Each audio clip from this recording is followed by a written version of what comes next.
ప్రయోజనాత్మకంగా సినిమాలు తీస్తే జనం ఆలోచిస్తారు. కొన్ని ఒక్కోసారి మంచి సందేశం ఇచ్చే సినిమాలు సరిగా ఆడకపోవచ్చు. అయితే దానికి నష్టాలు వస్తున్నాయి. అందుకే ఎక్కువ మంది అవి చేయడం లేదు. కొంతమంది ఎక్కువ ఖర్చు పెడుతున్నారు. 500 కోట్లు 1000 కోట్లు 2000 రూపాయలు ఖర్చు పెట్టి భారీగా చిత్రీకరించి దాన్ని రిలీజ్ చేసినప్పుడు 10% భారం వేసే పద్ధతిలో ఎక్కువ డబ్బులు వసూలు ప్రయత్నిస్తున్నారు. బ్లాక్ టికెట్లు అమ్ముకొని ప్రయత్నిస్తారు, ఎక్కువ టికెట్లు అవ్వడానికి ప్రయత్నిస్తారు. ప్రభుత్వంతో ప్రోత్సాహం పొంది కూడా ప్రభుత్వం తరపునే టికెట్ రేట్స్ పెంచుకోవడానికి ఉపయోగపడేటువంటి పద్ధతులు చేస్తా ఉన్నారు. ఇది ఒకవైపు 1000 కోట్ల రూపాయలు ఖర్చు పెట్టారంటున్నారు, ఇంకొక 2000 కోట్ల రూపాయలు మాకు లాభం వచ్చాయంటున్నారు. అటువంటిప్పుడు ప్రభుత్వం ప్రోత్సహించాలా? ఎందుకు టికెట్ పెంచుకుని ఏర్పాటు చేయించాలా? ఇది ఒకటి. రెండవది, ఒక సందేశాత్మకమైనటువంటి సినిమాలు తీస్తే దాని కోప్పడరు, కానీ క్రైమ్ అశ్లీలత ఇది ప్రోత్సహిస్తా ఉన్నారు. అందుకే డబ్బులు రావాలి కాబట్టి సరే అది కళాం తల్లి తటన పడుకోండి. కానీ ఒక వికృత రూపంలో ఉన్నటువంటి ఒక అశ్లీల పద్ధతిలో ఉన్నటువంటి ఒక క్రైమ్ నేరపూరితమైనటువంటి ఈ సంఘటన తీసుకుని పెద్ద సినిమాలు తీస్తా ఉంటే దాన్ని ప్రోత్సహించాల్సిన అవసరం ఎందుకు వచ్చింది? అదే సినిమా తీస్తున్నారు, రోడ్ షోలు చేసుకుని సినిమా హాల్కి వెళ్ళి పదవి రావడం వేరు. అది జనం వెంటబడుతున్నారు. సహజం, జనం వెంటబడే సహజం. జనం తప్పడానికి వీళ్ళ అలాగా ఒక సందర్భం వచ్చినప్పుడు కళాకారులు ఏ విధంగా ఉండాలి, దాన్ని ప్రోత్సహించే పరిశ్రమ ఎట్లా ఉండాలి, దాని ప్రజల సందేశాత్మకంగా లేదా అది చూడాలి. ఎట్లా ప్రభుత్వాలు కూడా ఒక చీప్ పాపులారిటీకి పోయి ఏదో పాపులర్ సినిమాని ప్రోత్సహిస్తే వాళ్ళకి ఓట్లు ఎక్కువ వస్తాయని చెప్పి వాళ్ళకి రేట్లు పెంచడానికి ఏర్పాటు చేస్తున్నారు. రేట్లు పెంచడం మీరు ఏర్పాటు చేస్తే ఎవరు చేస్తారు? జనంతో కొనుక్కుంటున్నారు. 100 రూపాయల టికెట్ 1000 రూపాయలు 2000 రూపాయలు పెట్టి మీరే ప్రోత్సహిస్తారక జనం దోపిడీ. ప్రజలు దోపిడీ చేసి వాళ్ళు లాభాలు సంపాదించుకోవచ్చు, ప్రభుత్వం దాన్ని ప్రోత్సహించవచ్చు. వాళ్ళు సినిమా యాక్టర్లు కానీ ప్రొడ్యూసర్లు కానీ నిర్మాతలు కానీ 100,000 కోట్ల రూపాయలు డబ్బులు సంపాదించుకోవచ్చు.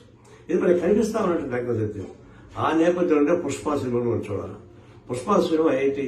అది క్రైమ్ సినిమా బాగా చూస్తారన్నమాట వాస్తవే, కానీ పేరు మోసిన ఎర్ర జనం స్మగ్లింగ్ ఒక అంశాన్ని ఇతివృత్తాన్ని తీసుకొని దాన్ని ఒక హీరోలను సృష్టించి దాన్ని యూత్ కి అట్రాక్ట్ చేయించి చివరికి అశ్లీల పూర్తి ఉన్నటువంటి సినిమాలు.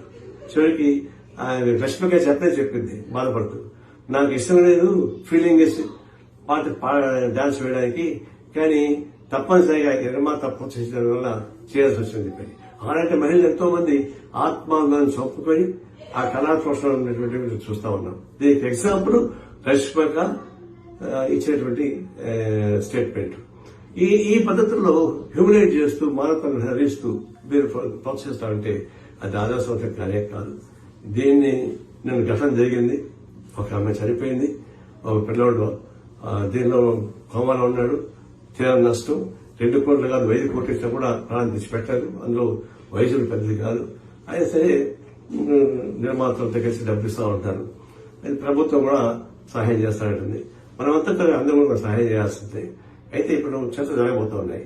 ప్రభుత్వానికి సినీ ప్రతిభ మధ్య దిల్ రాజు గారు దాన్ని నాయకత్వం ఇస్తున్నారు. నేను విజయం చేసే ఒకటి, మీరు ఈ ప్రాజెక్ట్ ఘటన పైన కాకుండా ఇతివృత్తం పైన ఆలోచించండి.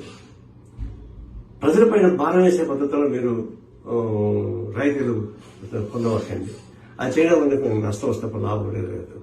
ఇది భవిష్యత్తులో మీరు మీ హద్దులు దాటకూడదు, ప్రభుత్వం కూడా చీప్ టాక్టిక్స్ కోసం పంచుకోకూడదు.